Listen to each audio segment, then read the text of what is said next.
I've been in this business since about 2014, self-publishing books. Oh my gosh, by the dozens at this point.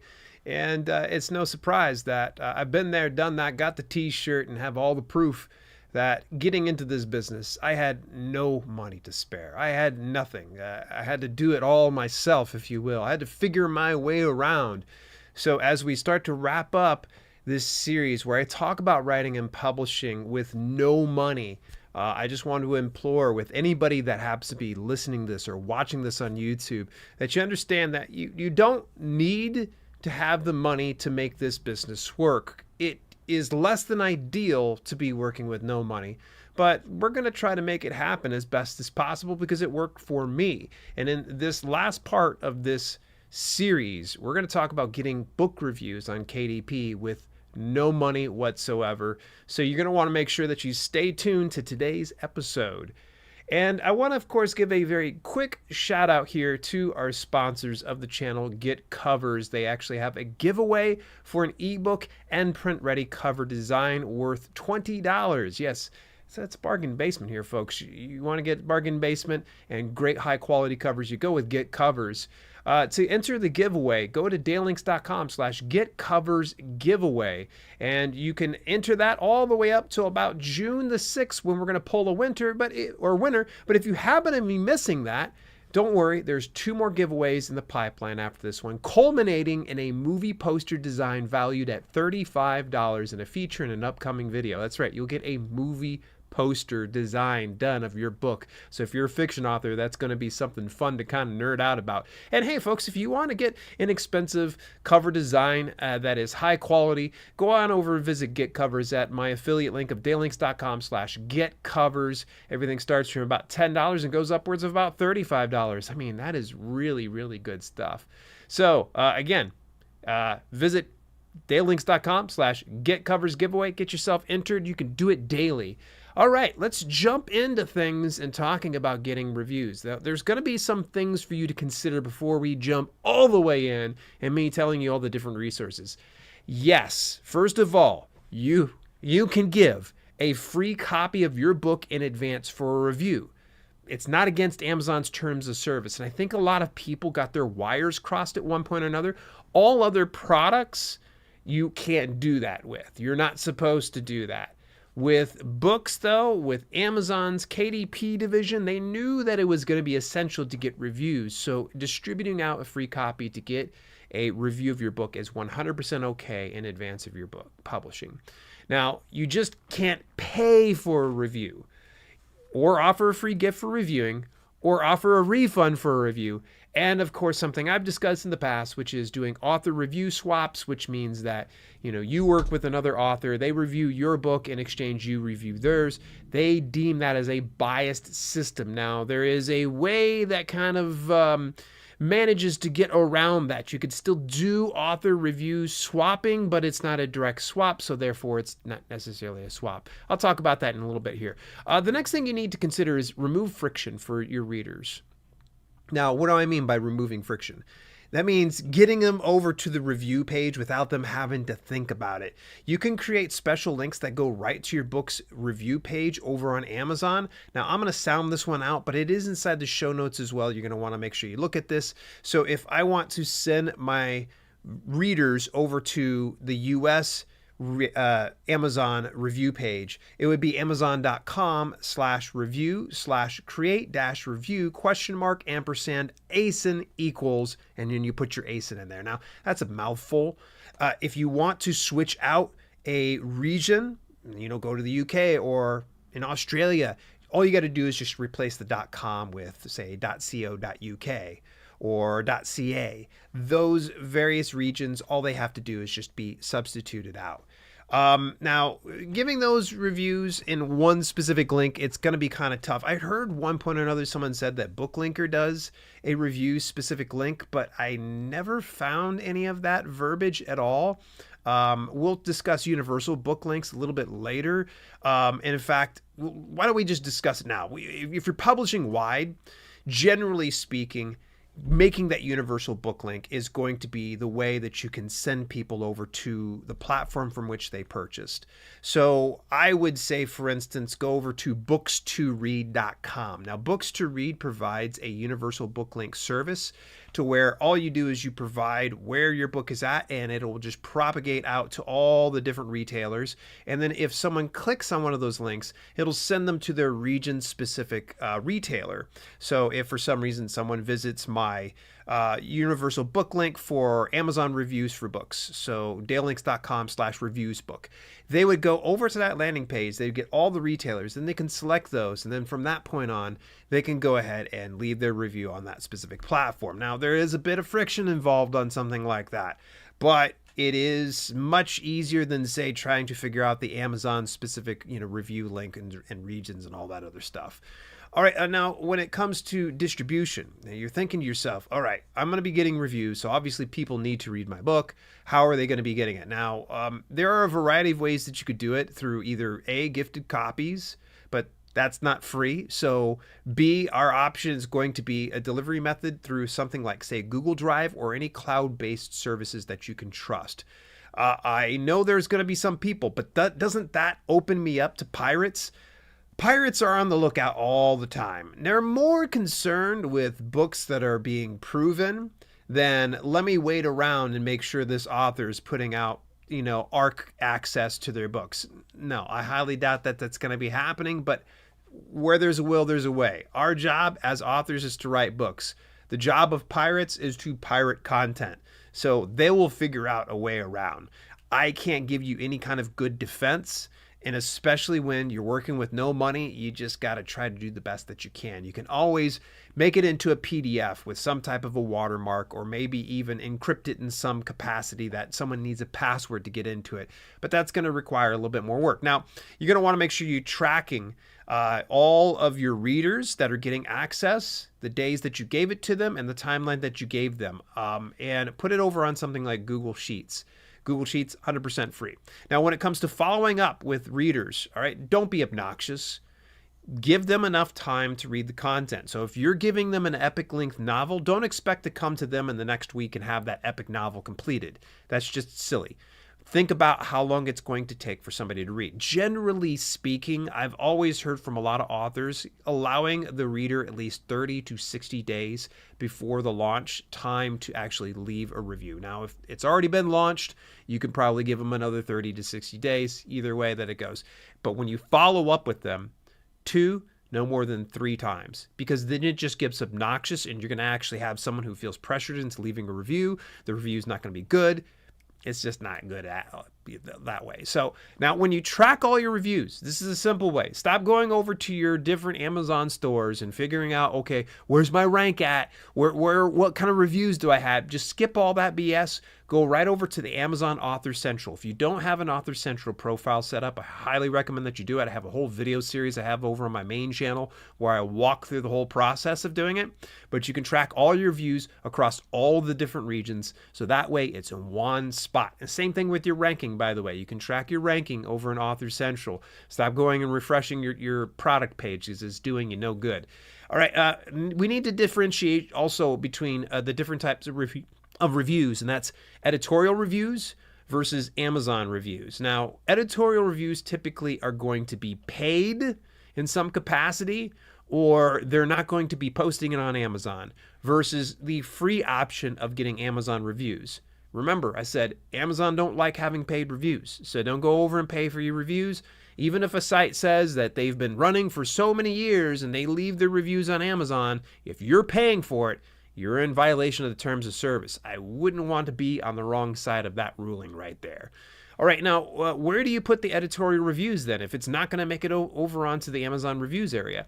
That's going to go into your editorial review section. Again, you need to have Amazon Author Central in order to do something like that, and you're going to go into a book level from Kindle or to paperback or hardcover. You can go into that editorial review section and insert all of the editorial reviews there. Keep it brief. You don't want to have, like, say, for instance, you end up getting like a full editorial review that's like 2 pages long. Find something good to clip from that. Cite your source, whoever it's coming from, And then maybe even include some type of ellipses, insinuating that there is, additional content beyond what you had just shared. All right, now that we have all of the prerequisites kind of set ahead, let's discuss all these different avenues that you're going to tap into to get to the reviews. So the very first avenue, I've said this one in the previous broadcast, I'm going to say it again, your email list.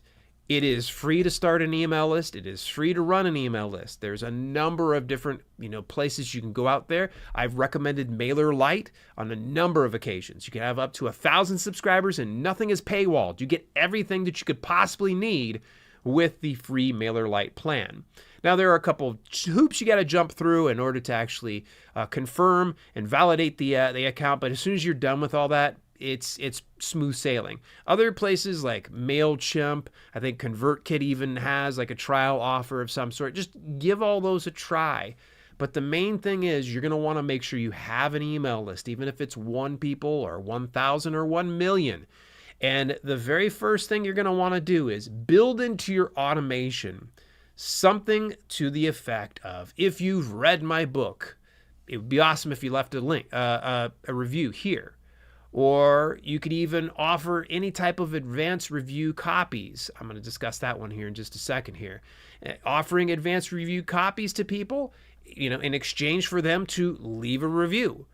The main thing you're going to want to do is just ask. A lot of people, I think, are afraid to ask. And I think that's really holding down your growth, because a big marketing tool, a big part of the marketing equation for selling more books is having enough reviews. Now, generally speaking, Amazon advertising said in their certification course that to be retail ready, you need to have at least 15 reviews or more at an average rating of 3.5 stars or greater. So make sure that you make that your goal when you go to launch a book, that you have at least 15 reviews and on. And by the way, all the resources I'm going to give you today, you should be able to get 15 reviews upon launch. It should not be an issue. Now, let's backtrack just a little bit, because I talked about an advanced reader copy review team.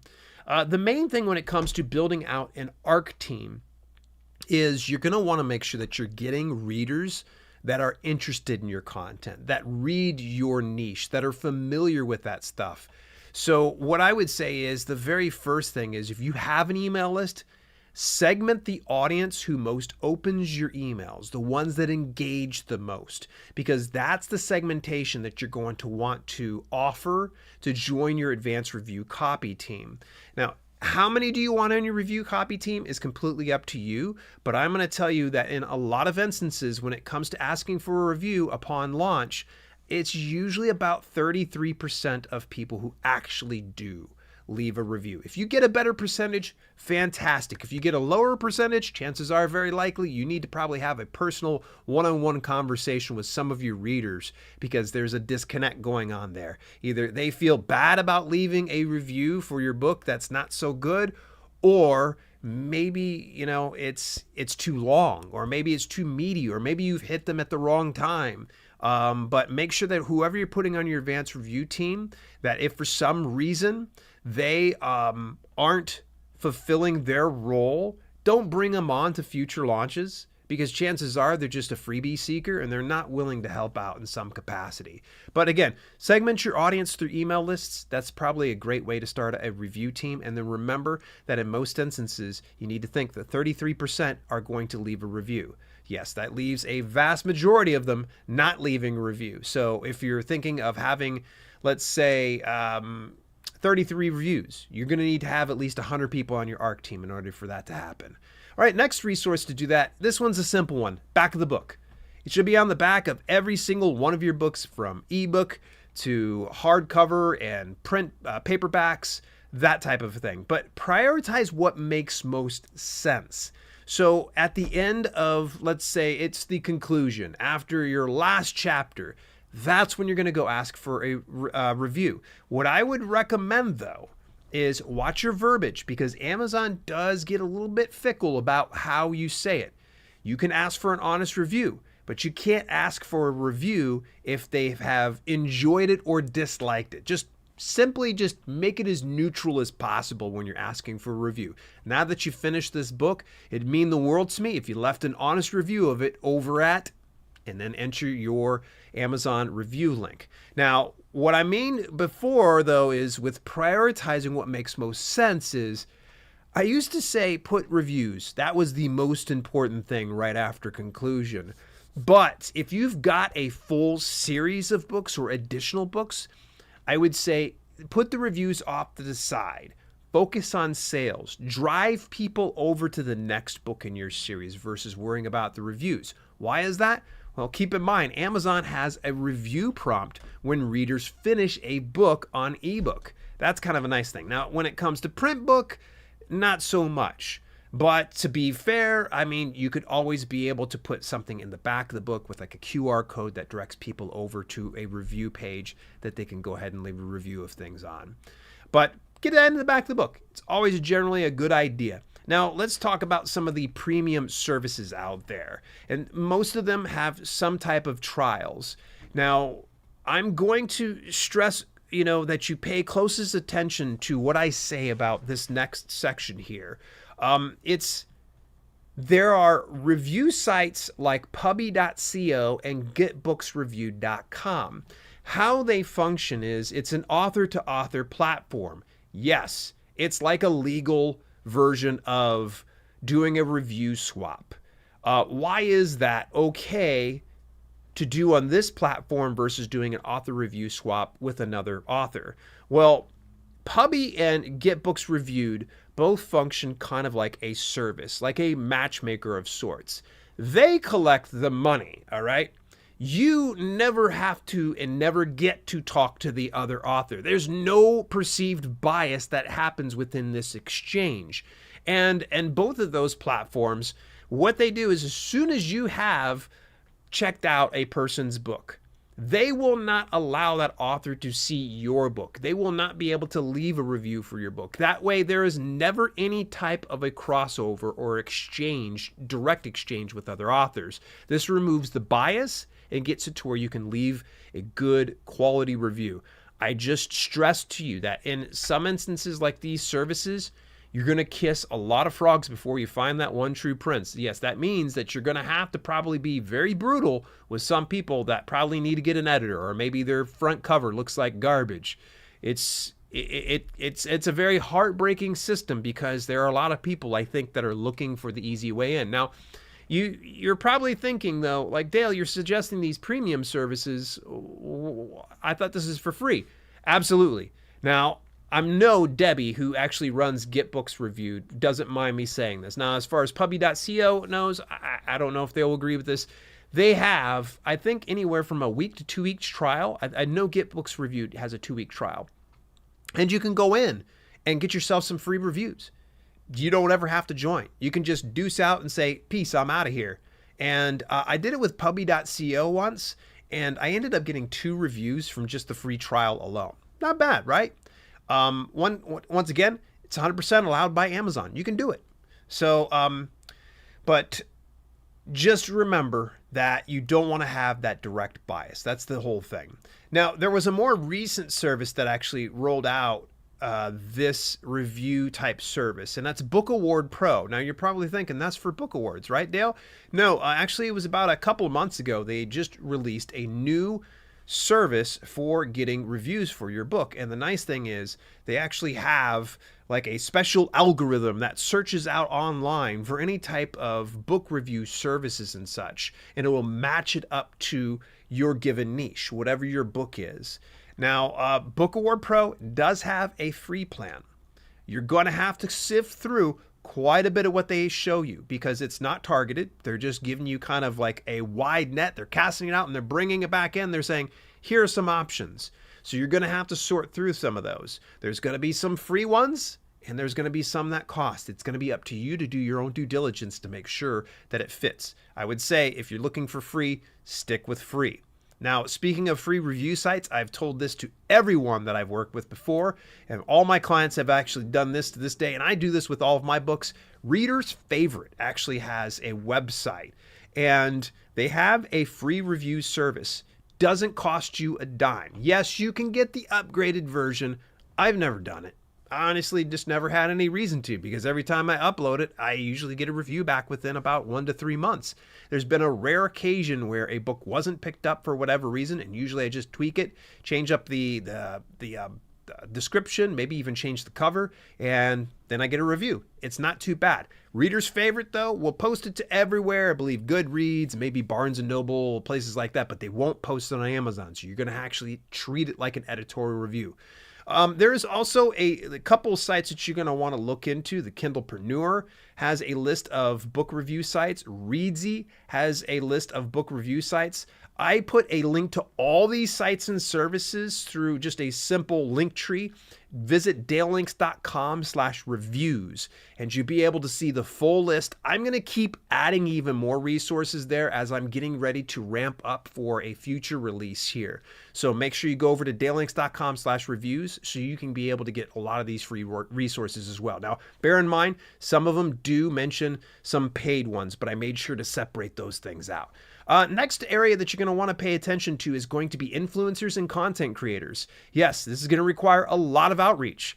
And the conversion's not great because sometimes with influencers, they get inundated with a lot of requests and they just pretty much chuck out a lot more than they, actually, accept. What I would recommend is only send ebook versions to them after they've agreed to doing it. So don't just assume that this influencer or content creator is going to do a review of your ebook and then just attach it. Keep the communication brief. Let them know why you're approaching them and how you know of them, and very briefly of what your book is and the expectations for it. Very brief, I would just say. And avoid doing like a BCC out to everybody or even like or doing any type of CCing at all. Make it personalized. When you're reaching out to influencers and content creators, we can tell when you've been doing copy and paste to reach out to us. Just don't do it. Next one's going to be take a look at David Wogan's book review yellow pages. The last time it was updated was in 2020, about 3 years ago, but I'm sure some of the content's still applicable. Now you're probably saying as well, okay, Dale, that costs money. If you have Kindle Unlimited, it is going to be free for you. You can go ahead and check it out. I would recommend you do the ebook versus the print book. The print book hasn't been updated, I think, since 2017. It's been a while. But with Kindle Unlimited, go ahead and check it out. Highly recommend you take some notes on that one. Next area you can be able to get reviews, social media. Share snippets of reviews that have already been left because you're going to find that it's going to get a lot more engagement. And also it's kind of like what Hannah Jacobson calls story marketing from Book Award Pro. She says it's story marketing. Instead of saying, go buy my book, you're sharing indirectly your book by way of here's some third-party credibility. This is what other people are saying about it. A fun way to do it, actually, one of the previous guests here on the channel, Brad Goss, actually shares all of his low reviews. And these are especially good at bringing out your raving fans. The ones that haven't left a review are going to feel like they got to get your back. So they're going to end up leaving a review for you because they're like, well, what the heck happened here? Though they can't attack the review. Okay. Don't tell people to go over and be like, hey, attack that review. That's just going to get someone's review blocked, but they can counterbalance it with their reviews. Boy, we blasted through so many ways to do reviews. And there's just, it's a limitless area. And what I would recommend is stick around just a little bit longer and I will give you some final thoughts. Before we do get to those final thoughts, I want to let you know that the Get Covers giveaway is still open. Yes, that's right. Since the beginning of me recording this particular podcast, it hasn't closed down. Good news. You can go ahead and enter to win for an ebook and print ready cover design at dalelinks.com/getcoversgiveaway. My final thoughts. The very first thing is this, folks. Ask. I don't see enough authors out there willing to ask. I have some authors that have even reached out to me via email to ask me if I will review their books. By the way, I'm not reviewing anybody's books. My apologies, but my to-be-read pile is a mile high. Sorry, I won't be able to get to your book. But ask people. That's going to be the biggest thing. I think a lot of people kind of get into this lazy mode of like, okay, I've published a book, so hopefully people get reviews. That's a poor marketing strategy. You need to really focus. The next thing is be consistent. You got to be consistent, asking people, getting it out there. If you want to get reviews and you want to continue to bolster sales, getting reviews is by far one of the best ways to do this. Now, getting book reviews is a large part of book marketing, folks, if you didn't quite sense that from today's broadcast. So build it into your standard operating procedures. Encourage viewers and listeners to go back to catch the previous, any type of previous books that you've published. If you've had some of those things, I said viewers, I meant to say readers, tell them to go back and hit those. All right. It's so important. Now, speaking of hitting any of those previous ones, check out any of the previous Self-Publishing with No Money series here on this podcast. It's been fun putting this together. And if you are in a position that you can't financially be able to swing things like self-publishing, know that you're not alone.